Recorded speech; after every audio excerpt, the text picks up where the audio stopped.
बच्चों, आज हम यूनिट 2 चैप्टर 2 पढ़ेंगे, द 3 क्वेश्चंस।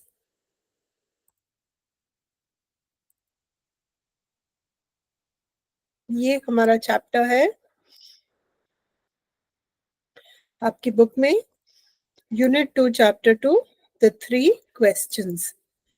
ये लियो टॉल्स्टॉय ने लिखा है। Leo Tolstoy was a Russian writer who is regarded as one of the greatest authors of all time. He first achieved literary acclaim in his 20s with his semi-autobiographical trilogy, Childhood, Boyhood, and Youth. A parable is a short story with a moral lesson. A parable usually has human characters. A parable concerns a king. This parable concerns a king who wants to find answers to what he considers to be the 3 most important questions in life. तो एक तो parable क्या होता है? Parable वो story होती है जिसमें ज्यादातर ह्यूमंस होते हैं, इंसान कैरेक्टर्स होते हैं, और उस कहानी में कोई ना कोई हमारे लिए एक लेसन होता है, एक सीख होती है। और ये लियो टॉल्स्टॉय द्वारा लिखी गई कहानी है, और वो एक बहुत फेमस रशियन ऑथर है। बहुत ही कहानी की दुनिया में, राइटिंग की दुनिया में उनका एक बहुत ही उच्च स्थान है। He is considered to be one of the most acclaimed writers of all times. ये उनके द्वारा लिखी गई कहानी है। तो पहले तो हम इस कहानी में जितने भी नए शब्द हैं उनको थोड़ा सा हम समझ लेते हैं। ये मैंने वर्ड मीनिंग्स है उन शब्दों के, हिंदी में, मराठी में, और उनसे एक सेंटेंस भी साथ में है, ताकि आपको समझ में आए कि हमें ये शब्द कैसे यूज करने हैं। प्रोक्लेमेशन, घोषणा। The king issued a proclamation to find answers to his questions. तो राजा घोषणा करते थे, जब उनको सबसे कुछ कहना होता था तो वो एक अनाउंसमेंट करते थे, प्रोक्लेमेशन करते थे, घोषणा करते थे। रिनाउंड मतलब फेमस, प्रसिद्ध। The hermit was renowned for his wisdom. तो वो जो hermit था वो अपने ज्ञान के लिए फेमस था, प्रसिद्ध था।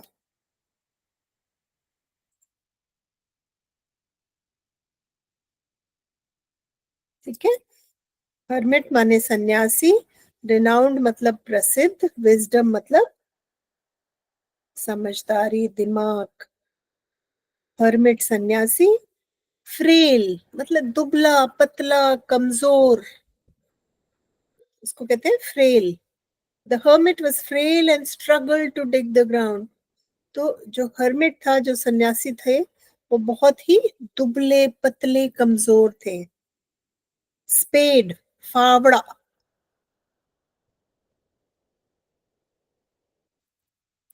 स्पेड कहते हैं फावड़े को। ये स्पेड है। 3 अलग अलग तरह की स्पेड्स हैं, है ना। फावड़े को कहते हैं स्पेड। ओके, हर्मिट सन्यासी, फ्रेल कमजोर, स्पेड फावड़ा। रिवाइव मतलब सुध आना, कोई बेहोश हो जाए या कोई आ, किसी के होश उड़ जाए या बेहोश हो जाए, मूर्छित हो जाए, वो जब वापस सुध में आता है उसको कहते हैं revive. The wounded man revived after the king gave him water. तो जिस इंसान को चोट लगी हुई थी, वो जब बेहोश हो गया था, जब उसको पानी दिया गया तो उसको थोड़ा सा होश आया, वो अपनी सुध में आया, इसको कहते हैं रिवाइव।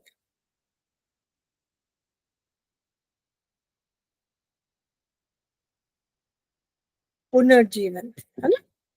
एम्बुश, एम्बुश मतलब घात। फॉरगिव माफ करना, क्षमा करना। काउंसलर मंत्री। प्रीस्ट पुजारी। फिजिशियन, वैद्य, चिकित्सक, डॉक्टर. सीज, छीनना, कब्जा करना, जब्त कर लेना. रिवेंज, बदला. सूड, रिवॉर्ड, इनाम, बख्शीश.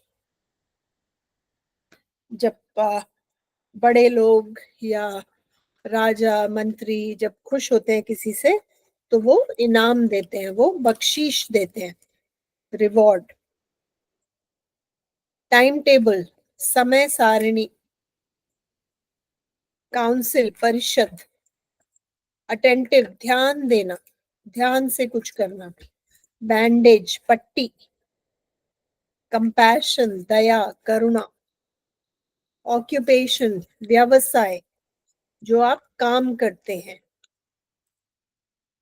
जो आपका करियर है, काम है, ऑक्यूपेशन है, व्यवसाय. अफेयर्स, मामले, कामकाज. आइडल, वेला, ठाली, आलसी, जो कुछ नहीं करता.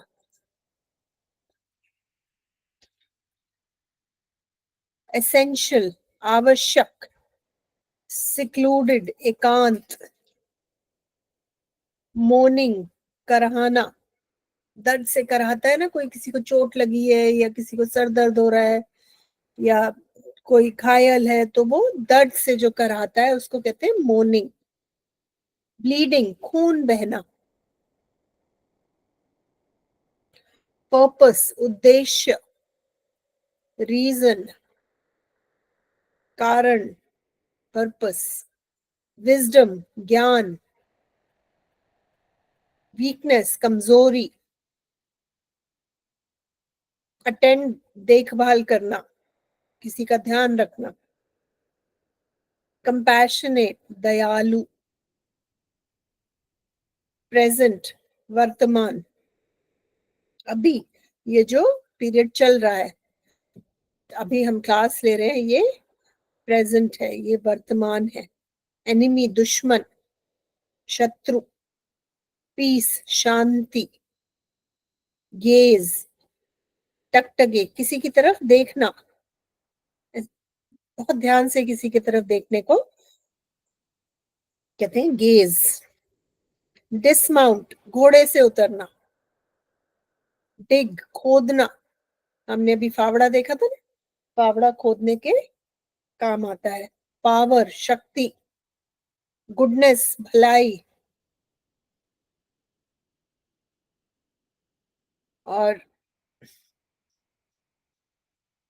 ओके, अब हम चलते हैं कहानी की तरफ. तो ये हमारे हो गए नए शब्द, ठीक है.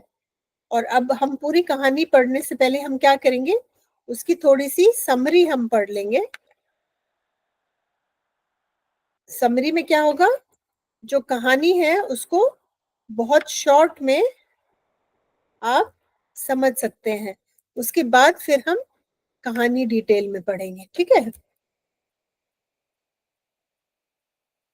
तो द स्टोरी का नाम है द थ्री क्वेश्चंस, तीन सवाल, ठीक है.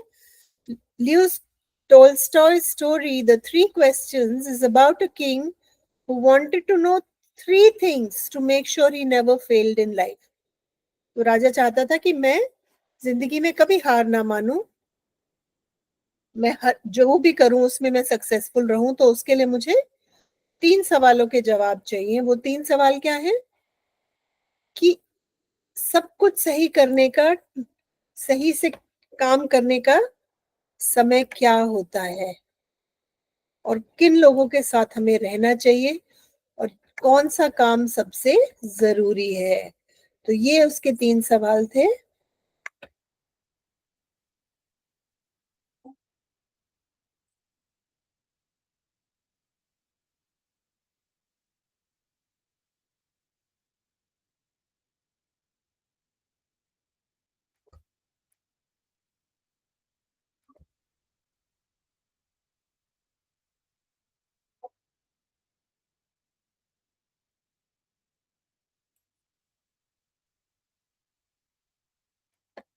ठीक है, ये तीन उसके सवाल थे. जिनके वो जवाब चाहता था, ताकि वो जिंदगी में कभी भी हार का सामना ना करना पड़े, वो हमेशा लाइफ में सक्सेसफुल रहे।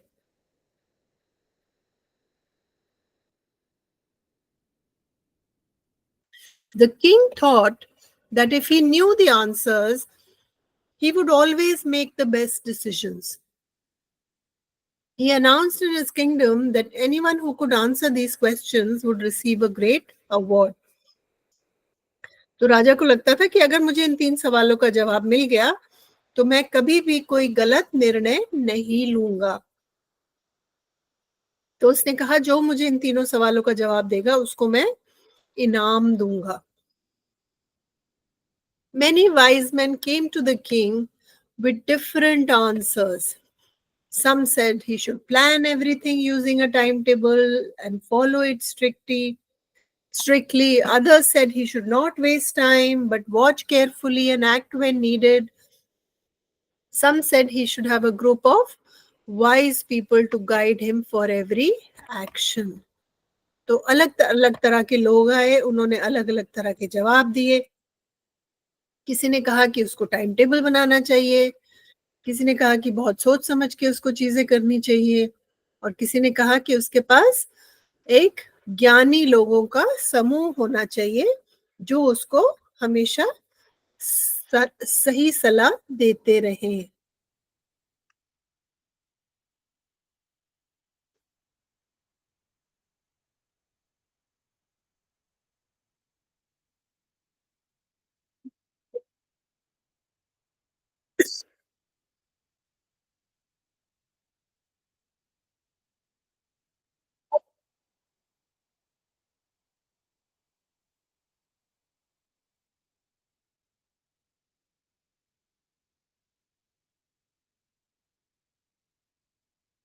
ठीक है, तो ये उसका पहले सवाल का जवाब था कि कुछ भी करने का सही समय क्या है। जो दूसरा सवाल था, who are the most important people to be with, कि दुनिया में सबसे इम्पोर्टेंट कौन से लोग हैं, सबसे जरूरी, जिनके साथ हमें रहना चाहिए। तो उस सवाल के भी उसको बहुत तरह तरह के जवाब मिले। Some people said the most important people were his ministers. Some said priests, some said doctors, some said soldiers. तो जो सेकंड सवाल था कि सबसे जरूरी कौन लोग हैं जिसके साथ राजा का रहना बहुत जरूरी है, तो उसके भी अलग अलग जवाब मिले। कुछ लोगों ने कहा कि जो उसके मंत्री हैं वो सबसे जरूरी है, कुछ ने कहा तुम्हारे पास पंडित होने चाहिए, पुजारी होने चाहिए, किसी ने कहा नहीं डॉक्टर्स हमेशा होने चाहिए, किसी तीसरे ने कहा नहीं नहीं सैनिक होने चाहिए आपके पास पास हमेशा। तो सबने अपनी समझ से अलग अलग जवाब दिए। और थर्ड क्वेश्चन के लिए कुछ ने कहा कि साइंस सबसे जरूरी है, विज्ञान सबसे ज्यादा जरूरी है, किसी ने कहा कि नहीं नहीं प्रार्थना बहुत जरूरी है, और किसी ने कहा कि सीखना बहुत जरूरी है, जिंदगी में सीखते रहना चाहिए। तो अलग अलग तरह के जवाब मिले और राजा को किसी भी जवाब से कोई संतुष्टि नहीं मिली। राजा इन जवाबों से खुश नहीं थे।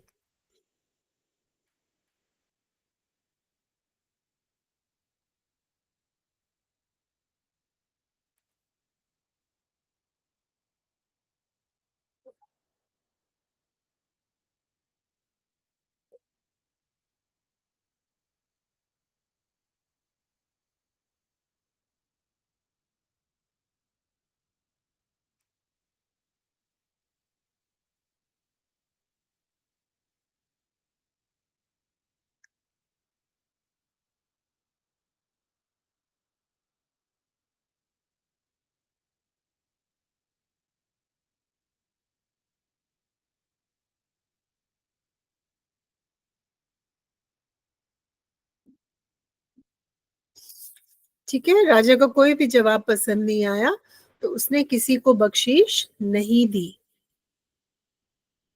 फिर उन्होंने क्या किया? He decided to visit a hermit who was very wise and lived alone in the forest. The hermit only spoke to ordinary people.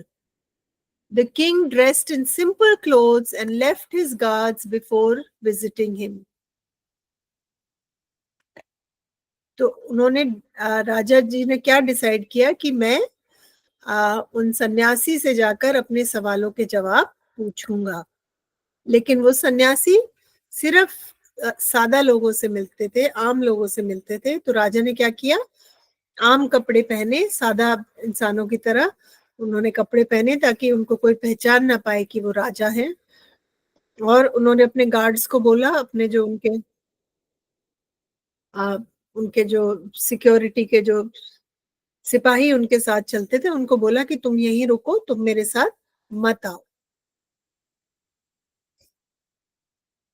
तो जब वो सन्यासी के पास गए तो सन्यासी क्या कर रहे थे, वो फावड़े से जमीन खोद रहे थे। The king asked the three questions, but the hermit stayed silent and kept digging. तो राजा ने जाके उनसे 3 सवाल अपने पूछे, लेकिन जो सन्यासी थे वो चुपचाप फावड़े से जमीन खोदते रहे और उन्होंने जवाब नहीं दिया। The king saw, तो इसको एक बार सुन लेते हैं।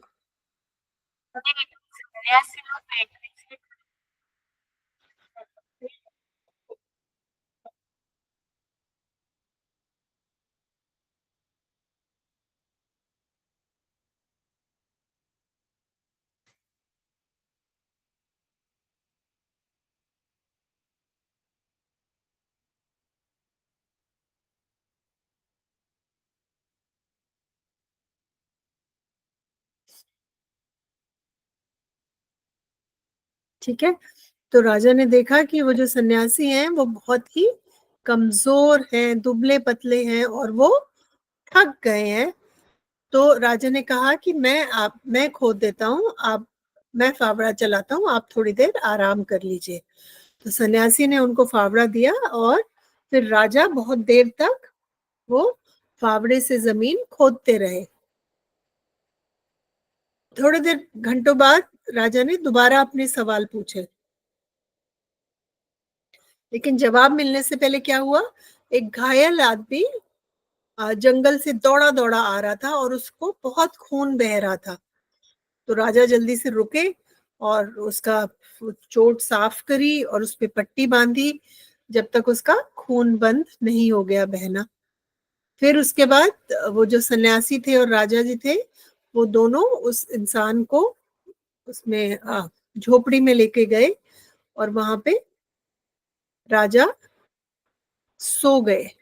थक चुके थे तो वो वहां पर सो गए।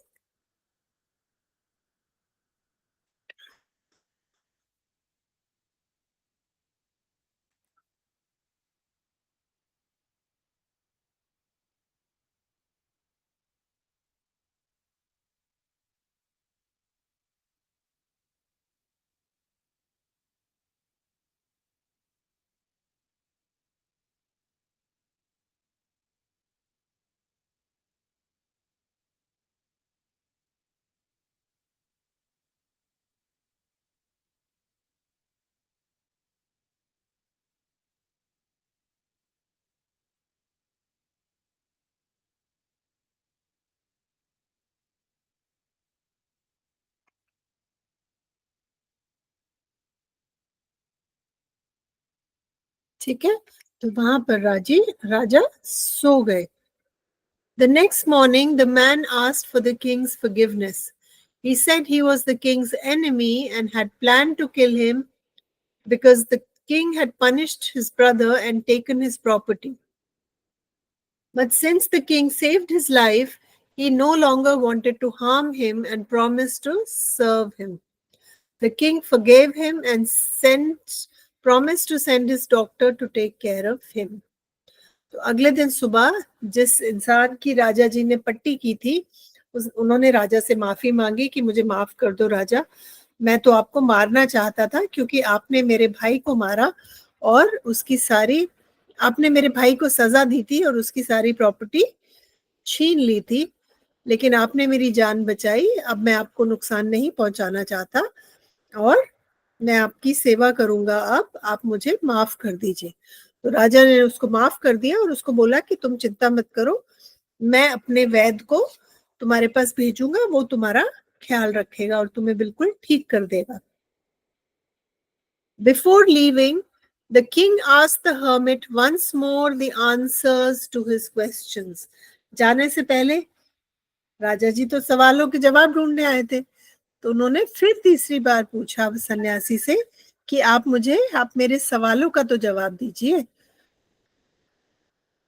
तो सन्यासी ने कहा कि तुम तो जवाब जान चुके हो, मुझे तुम्हें कुछ बताने की जरूरत ही नहीं है।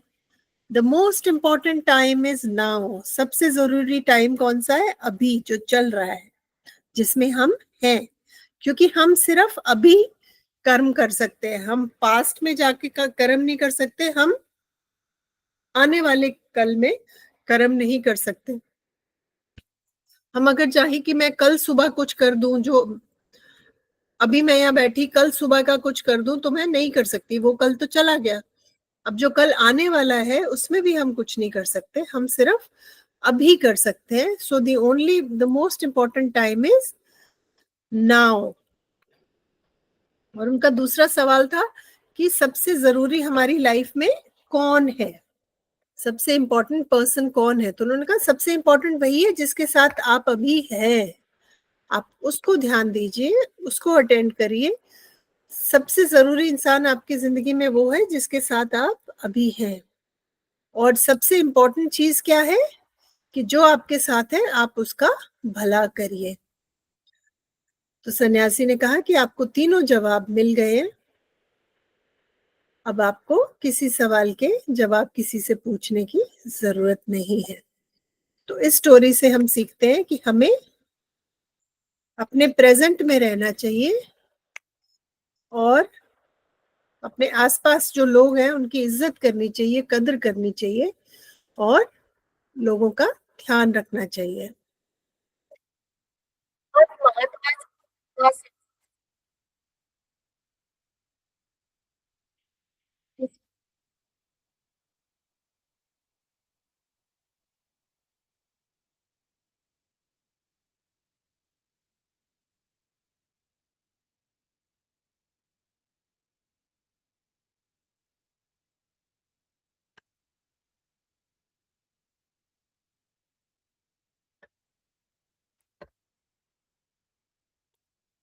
ओके, ठीक है।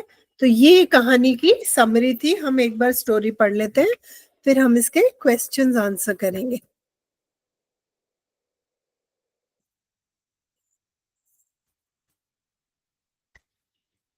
Once a certain king had an idea. If he knew the right time to do everything, if he knew who were the right people to listen to and who to avoid, the most important thing to do, he would never fail in anything that he would undertake. And above all, if he always knew what was the undertake, what was the most undertake. तो राजा कहते हैं अगर मुझे पता चल जाए कि सबसे जरूरी काम कौन सा है, सबसे जरूरी लोग कौन सा है, कौन से हैं और हमें क्या करना चाहिए, तो मैं अपने समय का सदुपयोग कर सकता हूँ और मैं कभी भी जिंदगी में कोई गलत काम नहीं करूंगा, मैं कहीं फेल नहीं होऊंगा, मैं जो भी करूंगा मैं उसमें सक्सीड करूंगा, सफल होऊंगा। तो ये सवाल वो लोगों से पूछते हैं। तो वो, since he was convinced he was right in thinking this way, he had a proclamation made in his kingdom. He would give a great reward to anyone who would teach him what the right time for every action was, who the most necessary people were, and how he might know the most important thing to do. तो उन्होंने फिर वो 3 सवाल पूछे और एक घोषणा करवाई कि जो मुझे इन तीनों सवालों के जवाब देगा उसको मैं इनाम दूंगा। और फिर सारे गांव से, शहर से, दूर से, पास से पढ़े लिखे समझदार लोग आए और उन्होंने तरह तरह के जवाब दिए राजा को, जैसा हम डिस्कस कर चुके हैं। किसी ने कहा कि टाइम टेबल बनाओ तो आपका समय का सदुपयोग होगा, किसी ने कहा कि जैसे जैसे जिम्मेदारी आती है आप उसको पूरा करते रहिए।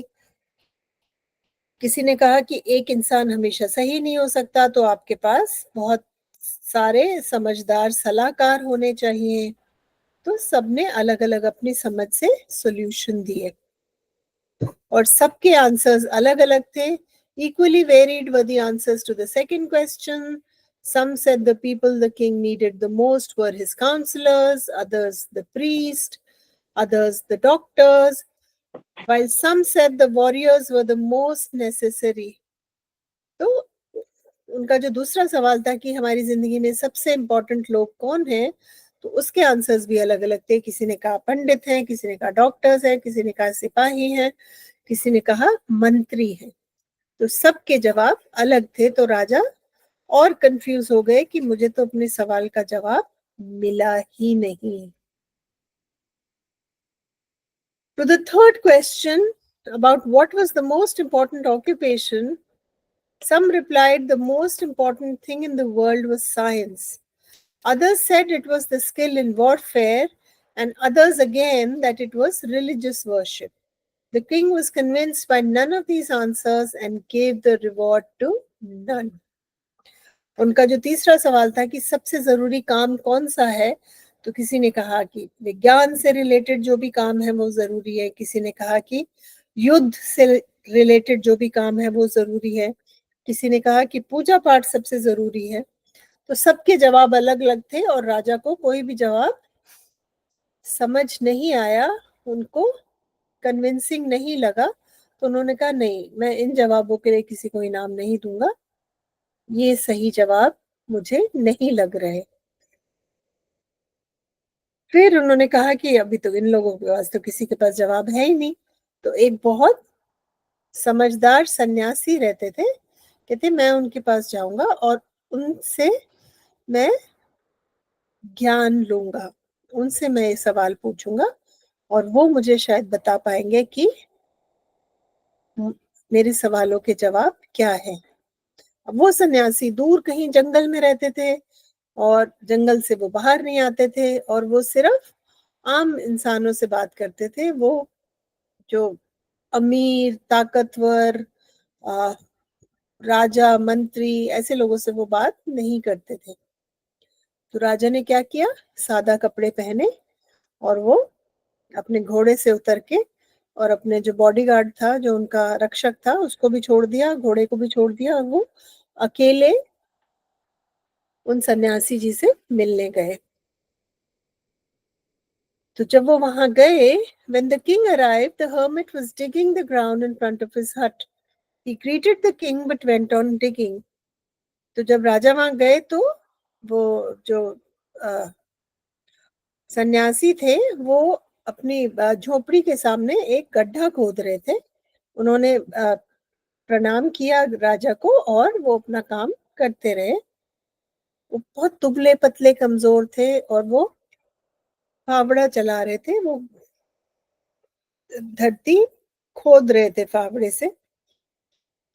तो थोड़ी देर तो राजा ने पूछा, राजा वहां बैठे, राजा ने अपने सवाल पूछे तो उन्होंने सवाल का कोई जवाब नहीं दिया और वो फावड़ा चलाते रहे।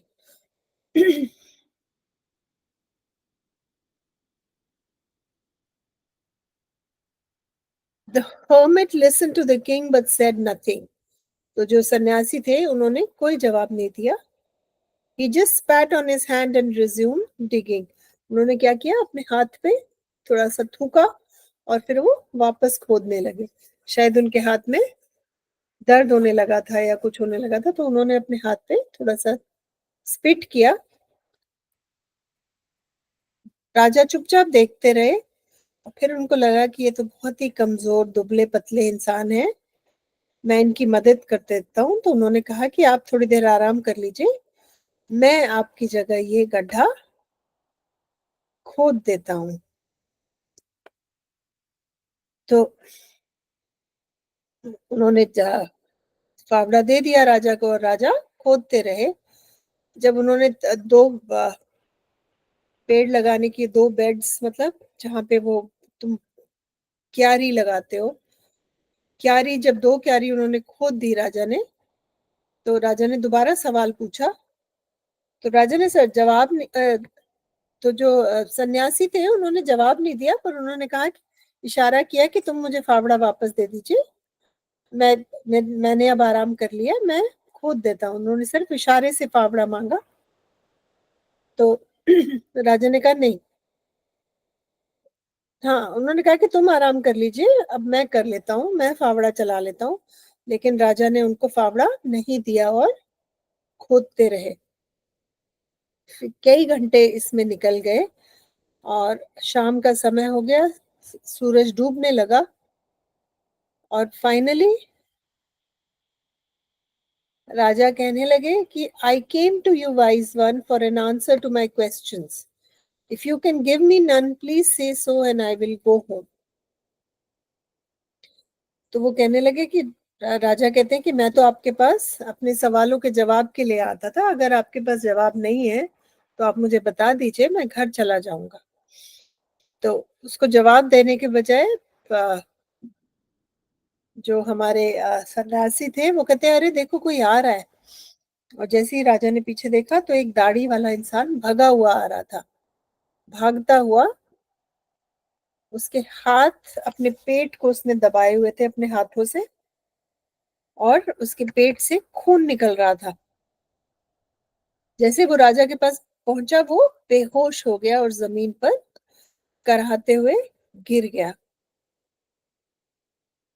राजा और जो सन्यासी थे उन्होंने जल्दी से उसके वो कपड़े खोले, उसकी पट्टी, उसके पेट पे बहुत बड़ा एक चोट थी, बहुत बड़ा घाव था।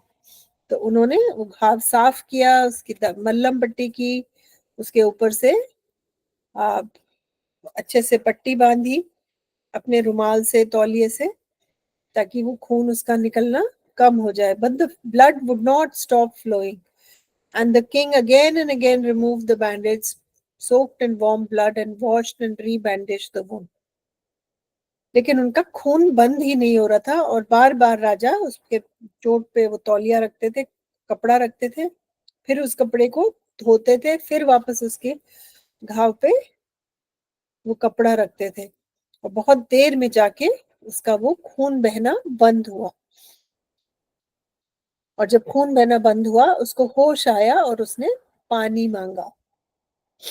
The king brought some fresh water and gave it to him. तो राजा ने उसको पानी लाके दिया पीने के लिए। Meanwhile, the sun had set and it had become cool. तब तक सूरज डूब चुका था और मौसम थोड़ा ठंडा होने लगा था। So the king, with hermit's help, carried the wounded man into the hut. तो क्योंकि अब शाम, अंधेरा होने लगा था और थोड़ी थोड़ी ठंड होने लगी थी, तो सन्यासी और राजा ने मिलके वो जो घायल आदमी था उसको झोपड़ी में अंदर ले गए। The man lay there quietly with his eyes closed. By now the king was so tired after his walk and the work he had done that he lay down himself and also fell asleep. अब तक राजा भी इतना थक चुके थे, सारे दिन उन्होंने फावड़ा चलाया था और पैदल चल के आए थे, कि वो भी लेटे और उनको नींद आ गई। When he awoke in the morning, it took him some time to remember where he was and who the strange bearded man lying by his side, who was the strange bearded man lying by his side and gazing intently at him. तो जब राजा की सुबह आंख खुली, उनको थोड़ा सा याद करने में समय लगा कि मैं कहाँ हूँ, ये मेरे साथ जो दाढ़ी वाला इंसान लेटा है ये कौन है। फिर उनको याद आया कि मैं तो जंगल में हूँ, सन्यासी की उसमें हट में हूँ, झोपड़ी में, और ये तो वो इंसान है जिसकी मैंने कल जान बचाई थी। Forgive me, said the bearded man in a weak voice, when he saw the king was awake and was looking at him. तो जैसे ही उस इंसान ने देखा कि अच्छा राजा उठ गया है, तो वो उसने एकदम से माफी मांगी। उसने कहा मुझे माफ कर दीजिए, मैं आपको, मुझसे बहुत बड़ी गलती हुई है। तो राजा कहते हैं I don't know you and I have nothing to forgive you for. राजा कहते हैं मैं तो तुम्हें जानता नहीं हूँ, मैं तुम्हें किस चीज के लिए माफ करूंगा। कहते आप मुझे नहीं जानते लेकिन मैं आपको जानता हूँ। You do not know me, but I know you. I am that enemy of yours who swore to revenge himself on you because you executed his brother and seized his property. कहते हैं, आप मुझे नहीं जानते लेकिन मैं आपको जानता हूँ. आपने मेरे भाई को फांसी पर चढ़ाया था और उसकी सारी प्रॉपर्टी जब्त कर ली थी. तो मैंने कसम खाई थी कि मैं उसका बदला लूंगा और आपको मारूंगा.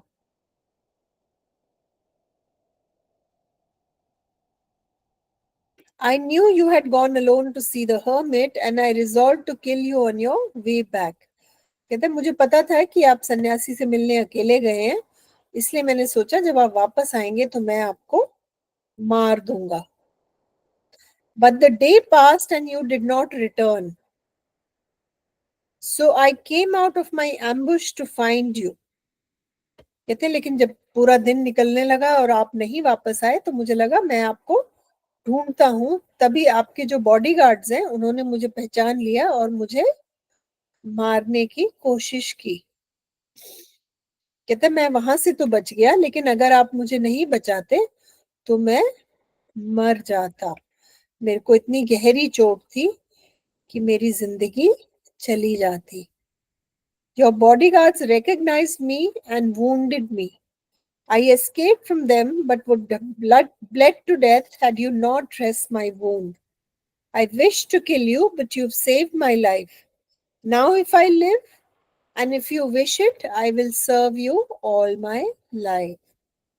कहते हैं लेकिन आपके जो रक्षक थे उन्होंने मुझे पहचान लिया और मुझे मारने की कोशिश की. कहते अगर आप मेरी मरहम पट्टी नहीं करते तो मैं मर जाता. अब मैं सारी जिंदगी जब तक मैं जीऊंगा मैं आपकी सेवा करना चाहता हूँ. आपने मेरी जान बचाई है. The king was very glad to have made peace with an enemy so easily and to have gained him for a friend. He not only forgave him, but he said he would send his men and his own physician to attend to him. The king took leave of him and went out of the hut to look for the hermit. तो राजा कहते हैं ये तो बहुत अच्छा हो गया कि एक दुश्मनी खत्म हो गई और मेरा एक दोस्त भी बन गया. तो राजा कहने लगे तुम चिंता मत करो, मैं वापस जाके भी मेरा जो राजमहल का वैद है उसको तुम्हारे पास भेजूंगा और वो तुम्हारा अच्छे से इलाज करेगा. और फिर राजा बाहर चले गए कि मैं जिन सन्यासी से मैं अपने सवालों का जवाब पूछने आया था मैं वो तो पूछ लूं. कहते एक बार और मैं उनके हाथ पैर जोड़ के उनसे अपने सवालों के जवाब पूछ लेता हूँ. The hermit was outside on his knees, sowing seeds in the beds that had been dug the day before. तो सन्यासी बाहर वो जो कल जमीन खोदी थी उसमें बीज लगा रहे थे. तो राजा उनके पास फिर आए. उन्होंने कहा कि मैं आपसे आखिरी बार हाथ जोड़ता हूँ, मेरे सवालों के जवाब दे दीजिए. आप आप बहुत समझदार हैं, आप बहुत ज्ञानी हैं. लेकिन सन्यासी कहते हैं you have already been answered. Still crouching on his thin legs and looking up at the king who stood before him. उनका पर तुम्हें तो तुम्हारे सवालों के जवाब मिल चुके हैं. और वो जमीन पे कुकड़ू बैठे थे क्योंकि वो बीज लगा रहे थे.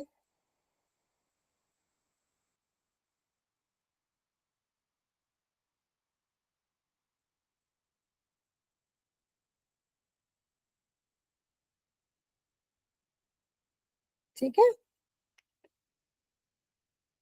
What do you mean? asked the king. राजा कहते मेरे सवालों का जवाब कहाँ मिले. कहते तुमने देखा नहीं.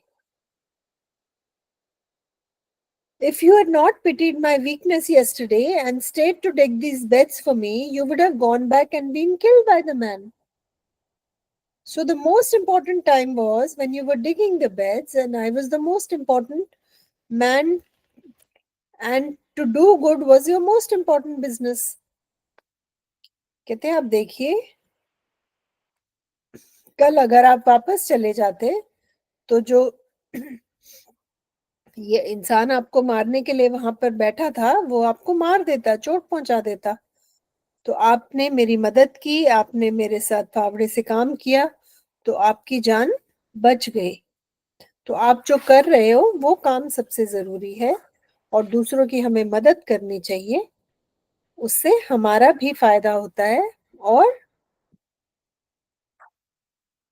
जो आपके साथ है वो आपकी जिंदगी का सबसे महत्वपूर्ण इंसान है। Afterwards, the most important time was when you were attending to that man. If you had not bound his wounds, he would have died without having made peace with you. So he was the most important man, and what you did for him was the most important business. तो कहते हैं फिर दूसरी बार जब वो इंसान तुम्हारे पास घायल आया, तो तुम्हारा सबसे जरूरी काम था उसकी मरहम पट्टी करना। अगर आप नहीं करते तो वो उसकी मौत हो जाती, और वो बिना आप तुमसे सुलह करे मर जाता। तो एक सेकेंड, एक सेकेंड।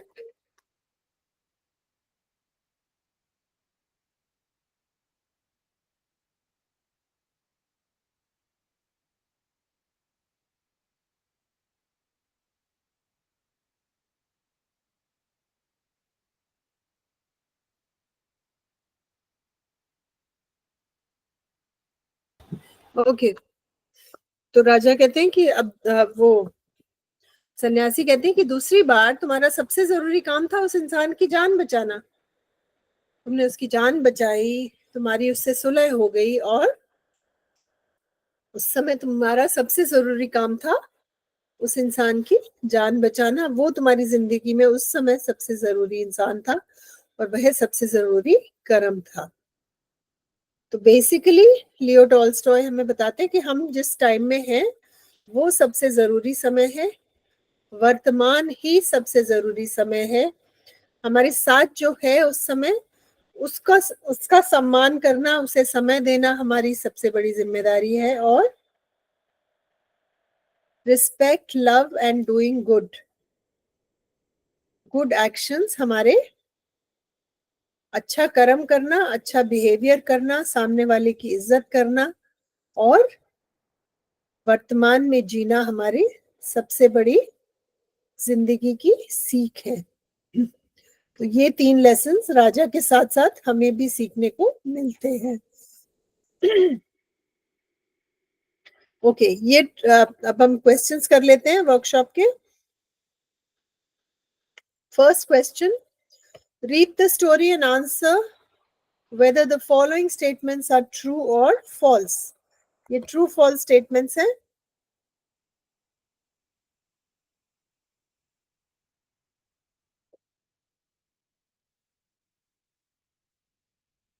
ठीक है। the people convinced the king to make a proclamation. False. लोगों ने नहीं बोला था राजा को, घोषणा करने के लिए राजा ने खुद की थी, तो ये फॉल्स है। The hermit usually spoke to everyone. वो सन्यासी सबसे बात करते थे। फॉल्स। वो सिर्फ आम इंसान से बात करते थे। The king received all answers from the hermit. राजा को अपने सारे जवाब सन्यासी से मिल गए। ये ट्रू है, ये सच है। The person the king saved and helped was his enemy. जिस इंसान की राजा ने मदद की और जान बचाई वो उनका दुश्मन था। ये सही है, this is true. To do good to people is the purpose of our life. लोगों का भला करना ही हमारे जिंदगी का कर्तव्य है। ये ट्रू है, ये सच है। ठीक है ना। आपका होमवर्क होगा क्वेश्चन 1, 2 एंड 3। ठीक है, क्वेश्चन 1 हम कर चुके हैं, true false. Match the titles with the contents of the proper paragraph. तो ये 2 सेंटेंसेस हैं, ये और ये, इन्हें हमें आपस में मैच करना है। तो ये हम कर लेते हैं अभी।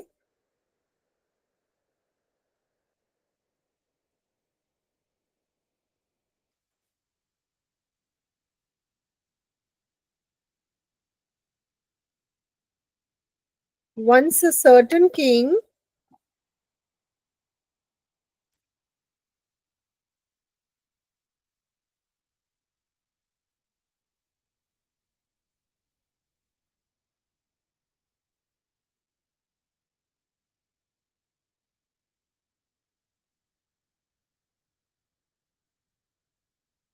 certain king अच्छा, इसको हम करते हैं अभी बाद में, पहले इस पे आते हैं।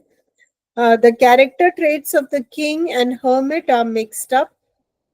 तो इसमें जो किंग की क्वालिटीज हैं वो हम किंग के बॉक्स में लिखेंगे, और जो हर्मिट की क्वालिटीज हैं वो हम हर्मिट की क्वालिटी में लिखेंगे।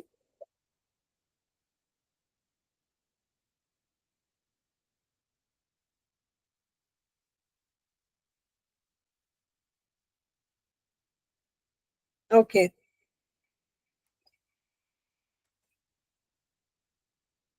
तो कमजोर, फीबल हर्मिट थे, जो सन्यासी थे वो बहुत दुबले पतले थे। हेल्पफुल, किंग हेल्पफुल थे। एनलाइटेंड, हर्मिट एनलाइटेंड थे। वाइज, हर्मिट वाइज थे। कन्विंसिंग, जो साधु थे वो कन्विंसिंग थे, उन्होंने बहुत अच्छे से राजा को अपनी बात समझाई। पेशेंट, राजा बहुत पेशेंट थे, वो अपने सवालों का जवाब चाहते थे, और जब सन्यासी जी ने सवालों का जवाब नहीं दिया तो वो बड़े पेशेंटली, शांति से वहां अपने जवाबों का इंतजार करते रहे। ईगर टू सक्सीड, वो किंग थे, वो चाहते थे कि वो जो भी करे जिंदगी में वो उसमें सक्सीड करे, सक्सेसफुल हो। Impatient, okay sorry, impatient king थे और पेशेंट थे, पेशेंट हमारे सन्यासी थे। उनमें बहुत सहन शक्ति थी और बहुत शांत स्वभाव के थे। और हमारे राजा को इम्पेशंस थी, उनको जल्दी थी कि मुझे मेरे सवालों का जवाब चाहिए, मुझे बताओ नहीं तो मैं वापस चला जाऊंगा। ठीक है। रिवॉर्ड विनिंग क्वेश्चंस, तो जो 3 क्वेश्चंस कौन से हैं वो आपको यहाँ लिखने हैं।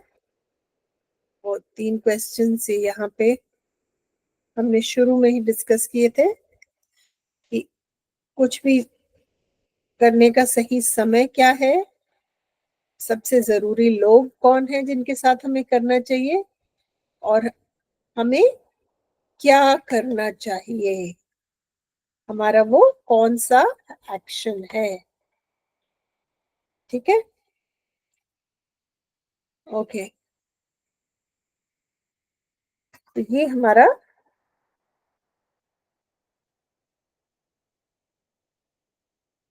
ओके, अब नेक्स्ट सवाल पे आते हैं।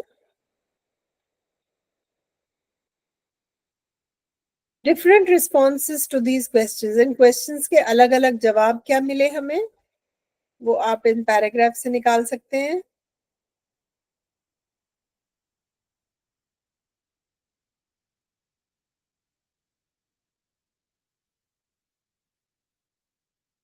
पहले सवालों का जवाब यहाँ पे है। किसी ने कहा टाइम टेबल बनाओ, समय का सदुपयोग करो, टाइम समय बर्बाद मत करो। किसी ने कहा कि आपको ज्ञानियों को अपने साथ रखना चाहिए जो आपको सही सलाह दे और सही समय पर चीजें करने के लिए कहें। जो दूसरा सवाल है उसके जो जवाब मिले थे वो सब इस पैराग्राफ में है, और जो तीसरे सवाल के जवाब मिले थे वो इस पैराग्राफ में है जिसमें लिखा है टू द थर्ड क्वेश्चन। यहाँ से आप अपना आंसर निकाल सकते हैं। ठीक है।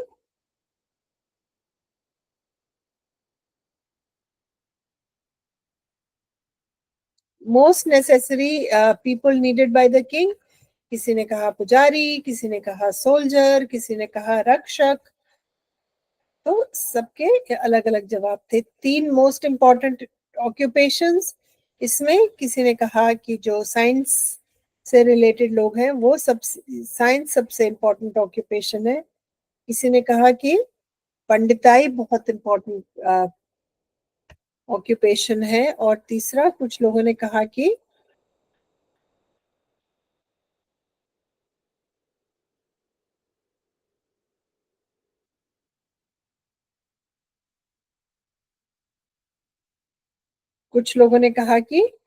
पूजा पूजा पाठ सबसे इम्पोर्टेंट काम है। तो जो पूजा पाठ करते हैं वो सबसे जरूरी लोग हैं। अच्छा, इसके लिए हमें 2 उदाहरण देने हैं। How do you know the learned advisers who came to the king confuse the king? तो हमें कैसे पता है कि जो लोग भी आए थे दरबार में उन्होंने राजा को कुछ समझाने के बजाय, क्लैरिटी देने के बजाय और कंफ्यूज कर दिया?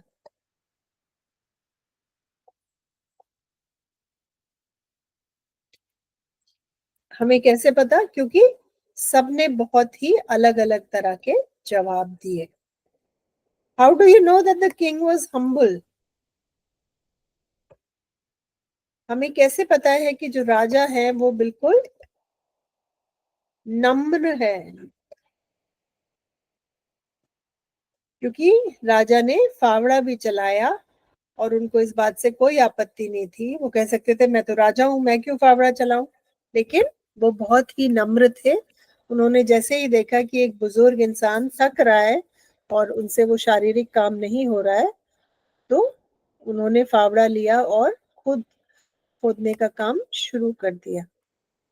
How do you know the enemy? Kings enemy was repentant. Repentant मतलब पश्चाताप। तुम्हें कैसे पता कि राजा का जो दुश्मन है उसको पश्चाताप था? Because he asked for forgiveness. जब उसको होश आया तो उसने कहा कि मुझे माफ कर दो। और दूसरी चीज उसने कही कि मैं जब तक जीऊंगा मैं आपकी सेवा करूंगा। How do you know the hermit was really wise? आपको कैसे पता कि वो जो सन्यासी थे वो वाकई समझदार थे? हमें जो उन्होंने जवाब दिए राजा को, हमें उससे पता चलता है कि वो बहुत ही समझदार थे।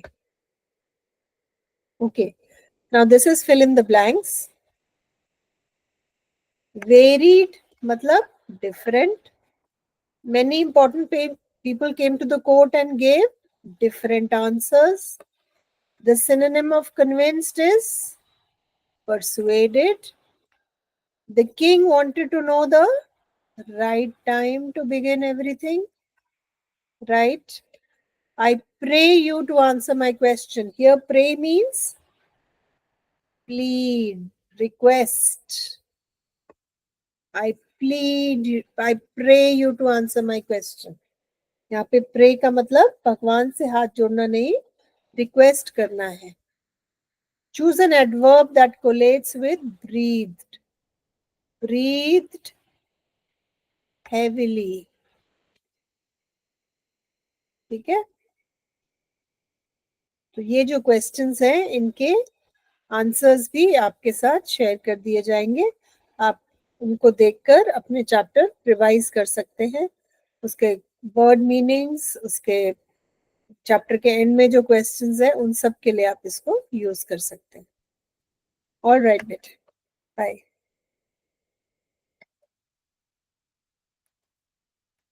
Thank you ma'am. Thank you. Please recording बंद कर दीजिए। जी।